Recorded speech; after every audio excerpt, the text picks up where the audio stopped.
Oh, pedih-pedih. Betul. Ini susah duduk ayat akhir memang boleh ganggu khusyuk dalam solat. Betul kan? So, kenapa duduk ayat akhir ni sakit sebab salah satu adalah dekat bahagian ibu jari ni.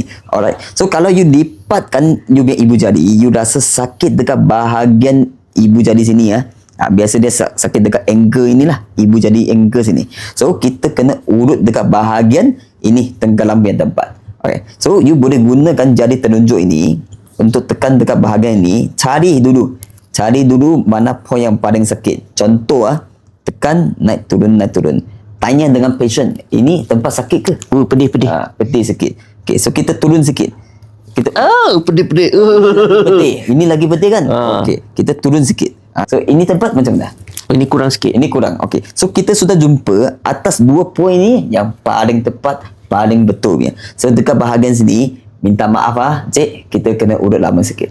Okay, so kita urut lah. Urut, naik turun. Lepas tu, lepaskan. Tekan, naik turun. Lepaskan. Lepas tu, tambah sikit tenaga tak apa. Okay, so kita tekan lagi lah. Ulang benda yang sama. Lepas tu, kita sayang balik. Sayang, relaxkan kaki dia, sayang. Okay, you test lagi. Dia punya ibu jadi. Biasa, mesti lega dia. Siapa tak jumpa dekat bahagian sini atau urut-urut tak jadi, boleh cari master di jari 11, urut kesihatan.